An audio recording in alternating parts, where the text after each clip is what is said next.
growing numbers of refugees stranded in Greece, and the situation looks set to get even worse. Greek government leaders warn of a humanitarian crisis as many European countries impose further border restrictions. What impact is this having on European relations, and how will the EU cope with the crisis? This is Inside Story.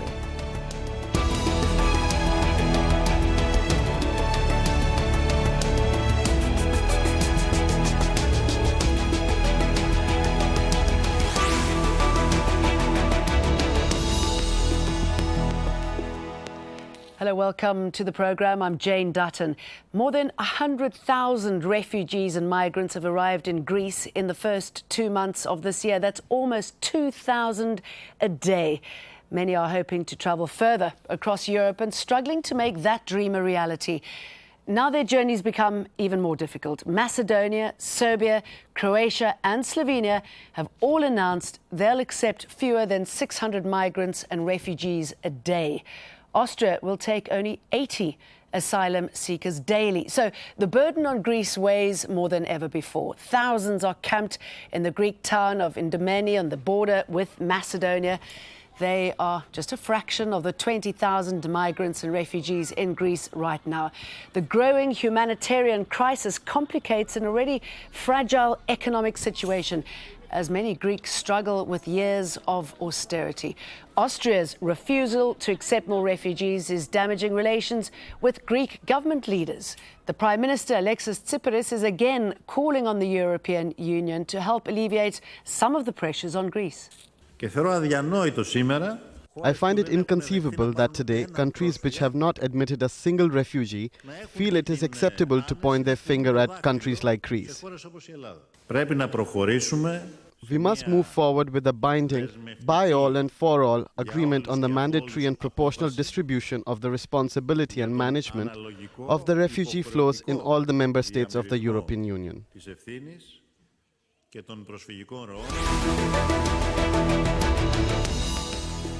So let's find out what's going on with our guests in Athens. Karl Kopp, Director for European Affairs of the human rights organization Pro Asyl. In Istanbul, Gerhard Knaus, Chairman of the European Stability Initiative. And in Tallinn, via Skype, Florian Hartleb, political scientist currently researching Europe's security crisis. A very warm welcome to all three of you. Karl Kopp, let me start off with you, considering your work on the ground and your experience with the refugees, particularly in Greece. What is your response to this capping of numbers? The cutting of numbers means 30,000 people are already trapped in Greece. It's a humanitarian crisis and we are very close to a humanitarian disaster. And this hostile attitude towards Greece, closing the border, the Balkan route, is destabilizing the country. And to be honest, it's a threat for the whole European project. Everything is at stake: human rights, refugee rights, solidarity. Gerhard Knaus, is it justifiable, this? And what do you make of, as Karl puts it, this hostile gesture? Well, I think what is very clear is that this strategy will not work, but it can do a lot of damage. We've seen in the last 6 months many different European Union and national proposals which made no sense. And the idea that you can simply close the Balkan border and rely on some of the weakest states in Europe, like Macedonia or Albania, to do the work for the richest states in Central Europe, which did not manage or did not want to build walls on their border, and propose to instead do it in Macedonia, that this will work, this is a fantasy. But in the process of finding out that it will not work, it can do a huge amount of damage, both to the stability in the Balkans and in Greece. And of course, it creates all the very obvious and visible problems for the refugees. Do you think they believe that this can honestly work? I mean, surely they must know, if you put it that way, that there's no way that this can possibly work, or that the impact of this will have security implications elsewhere. Well, I think what we see here is two things coming together. On the one hand, for the last 6 months, we've heard a very consistent line coming, first of all, from Hungarian Prime Minister Viktor Orban, who said that the only way to deal with the refugee crisis is by basically building fences. And in the last 6 months, Viktor Orban has won more and more supporters because, and this is the second element, there has been growing panic among mainstream European political parties, even in countries that were very generous and open to refugees, like Austria, which accepted a record number last year, or Sweden. So even in those countries, political elites simply no longer know what to do, because as the refugee flows continue, the far right in some of these countries, extremist parties, are doing extremely well in the opinion polls. So what we have here is a very dangerous proposal pushed by some leaders that fences can work, which, as you say rightly, is an illusion, combined with desperation. So what we need now more than ever is a credible proposal that works, that restores control, but not at the Greek border, but in the Aegean, and at the same time manages to share the responsibility for the biggest refugee catastrophe in the world today, which is the Syrian displacement, with Turkey. And this is, of course, what Angela Merkel and Germany has been working towards, and this is what we need now more than ever. Florian Hartneb, is this solution proposed by the Balkan states a credible proposal? Unfortunately not. We have a clear distinction line in Europe. Angela Merkel, with her saying, we can make it, wir schaffen das, is quite isolated. She lost even now Austria as a partner. France is not involved in the whole project. UK is discussing the exit out of the EU. So everybody is dealing with their own topics, and Merkel's course to distribute the refugees, first of all, and secondly, to find a solution with Turkey via money is more or less not likely. The fact that both Greece and Germany was not invited to this meeting, do you think there's a feeling from the Balkan states that they can really do this on their own, that they don't need Germany to say, yes, go ahead? And can they? This is actually very, very strange, because the Balkan states are not a big family based on solidarity. They have big tensions within. There are big tensions still between Serbia, Croatia, Bosnia, for example, also Macedonia has big struggles, as well, by the way, with Greece. So it's very interesting that there is a new kind of coalition and the Balkan states are suddenly working together. Gerald, what sort of impact do you think it'll have with Greece recalling its ambassador to Austria and the fallout in the rest of the EU?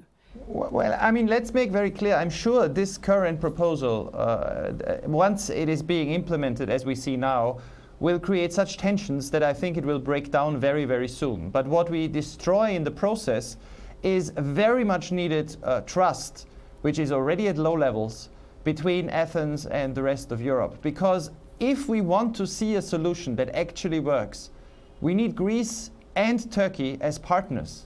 And what we see at the moment, all this blame game, where the Austrians, for example, have been accusing the Greeks of not closing down the Aegean with their fleet, with their navy, which is a crazy proposal. Clearly the Greeks cannot shoot at refugee boats, so they have to accept them reaching their islands. Where the Greeks then sometimes have vented their frustration against Turkey, which is also not fair, because Turkey is hosting still the largest number of refugees in the world. This doesn't help us. What we need is basically now more than ever a cooperation in a triangle between some EU member states, led by Germany, that are prepared to actually have a constructive solution that involves taking refugees in an orderly way from Turkey, cooperation between Greece and Turkey. So Angela Merkel, Alexis Tsipras, and the Turkish Prime Minister Ahmet Davutoglu need to get together and present a credible, worked out strategy by the summit, which will take place in Brussels in 8 days, in order to preempt all the crazy ideas which are now being implemented at great damage for everyone. Karl, but for the moment, until we see that summit, until there's some sort of breakthrough to the status quo, what can Greece do now with this information? I mean, we know that Tsipras has already said that Greece will go out on its own and it'll take its own decisions as far as this is concerned. What could those be? Okay, it's strange that we talk about the refugee crisis in the world and then we focus on Greece and Turkey. So the problem is that there is no coalition of the willing in the EU. There is a coalition of the unwilling. We have racist backlash in Europe, and now everybody focus on Greece. Greece cannot close the border in line with human rights. It's not possible. This would mean pushback to Turkey. These are not in line with the European Convention on Human Rights. Turkey is a very difficult partner. Turkey hosts 2 million refugees, but on the other hand, it's not a safe country. It's not a safe country of a region. At the moment, we have a kind of civil war in the eastern part of Turkey. So the solution has to be resettlement, large-scale resettlement from third countries like Turkey, Lebanon, Jordan, but also to help Greece to cope with this humanitarian disaster. That means we need legal ways out of Greece, and we need a kind of European solidarity. Otherwise, the country will collapse and people will die, because this little country is not able to cope with this situation. 30,000 are already trapped in Greece, maybe next month 100,000. So we have to cope with this, and we have to support this little country in line with human rights and human dignity. Karl, just tell me, if Greece is no longer able to cope, and if you say, if you're predicting that there's a potential for it to collapse, what impact will that have on refugees, the Greeks who are living there and the Syrians who need Greece? Yeah, okay.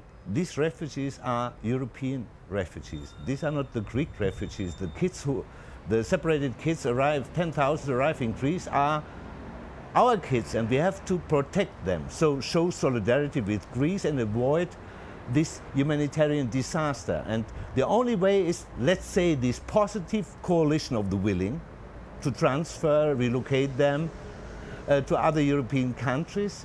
And the new actors are maybe cities like in the south of Spain or Portugal who offered thousands of new relocation places. So we need a coalition of the willing. It's only a few countries, the civil society, and new actors maybe on the local level who stick to the human rights principles and stick to the European values. This is the only way to get out of this humanitarian crisis. As we've been saying, I mean, you can see the humanitarian impact of this crisis in Greece and particularly in the town of Indomeni. Our correspondent Hoda Abdelhamid is with thousands of families there waiting to enter Macedonia.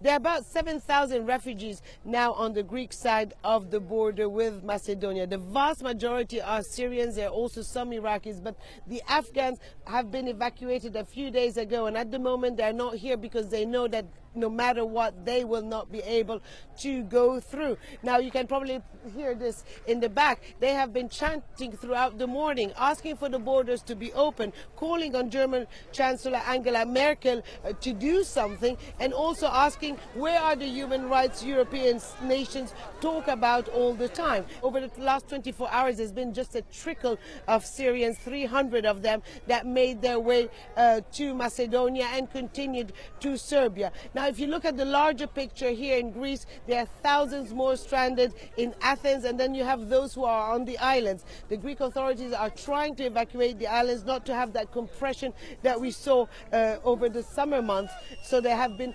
relocating these refugees in the ferries, but the ferries are not moving. Some may be moved to Thessaloniki just to take a bit of pressure off the island. Some are tiny and certainly cannot survive with all this continuous flow of refugees arriving. Now, for the people here, uncertainty, anxiety, what will happen next? Many fear that they will be returned back to where they came from, and many tell you we can't go back.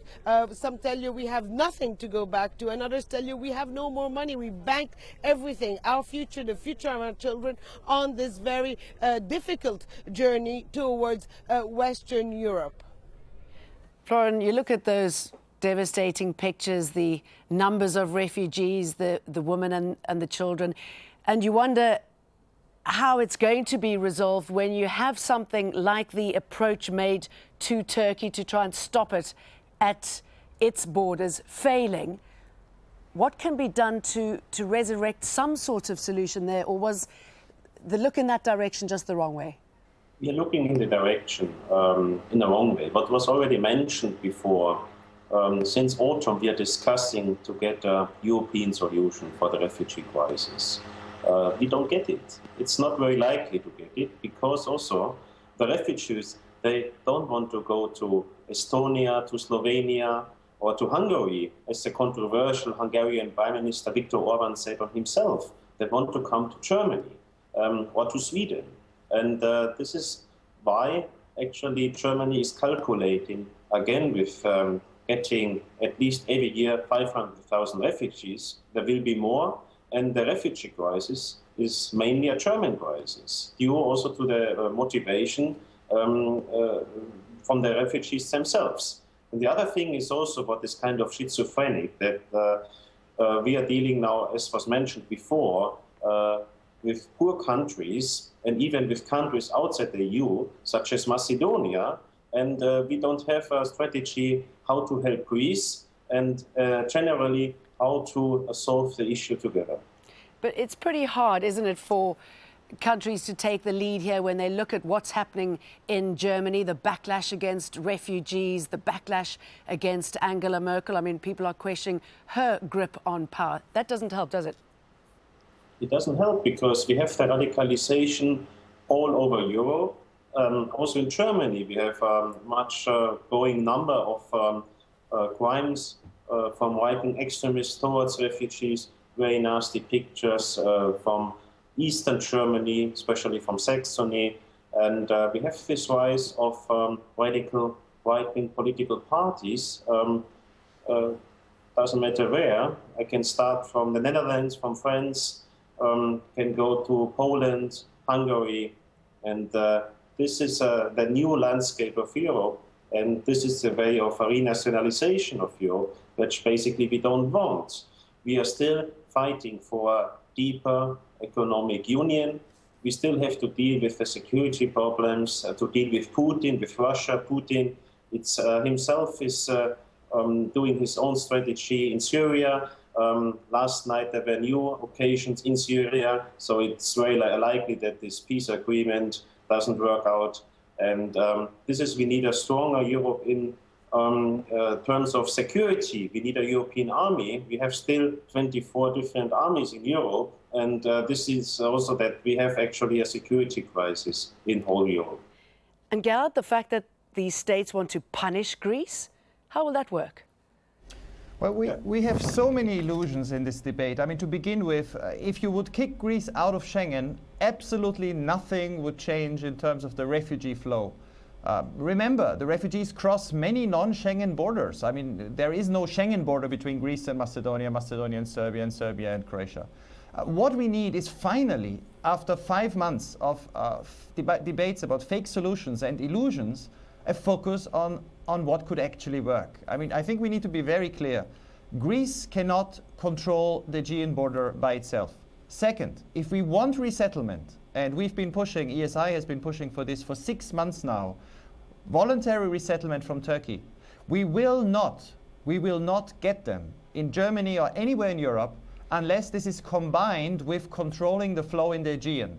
It's a complete illusion to think that you will have major resettlement, and they have to be major to have an impact. I mean, hundreds of thousands of people, the biggest resettlements in history, would have to take place. I know Germany is preparing for this, but what the Germans are waiting for is that Greece and Turkey are then both capable, in line with EU law, to control flows in the Aegean by Turkey accepting back people from the Greek islands. In this way, you destroy the smugglers, you save lives, and Greece has already said that it is prepared to accept that Turkey is a safe country for refugees, which clearly it is by comparison to a lot of EU members, and also according to its new law on foreigners from 2013. So what we need is focusing on real solution, and the only real solution is to find a cooperation that controls the situation in the Aegean, but doesn't have the illusion that it can stop the movement of Syrian refugees to Europe, and that combines an attempt to close the Aegean over the next few months with a major resettlement. Now, Germany and Turkey are negotiating on this, and they have been negotiating this for a few weeks.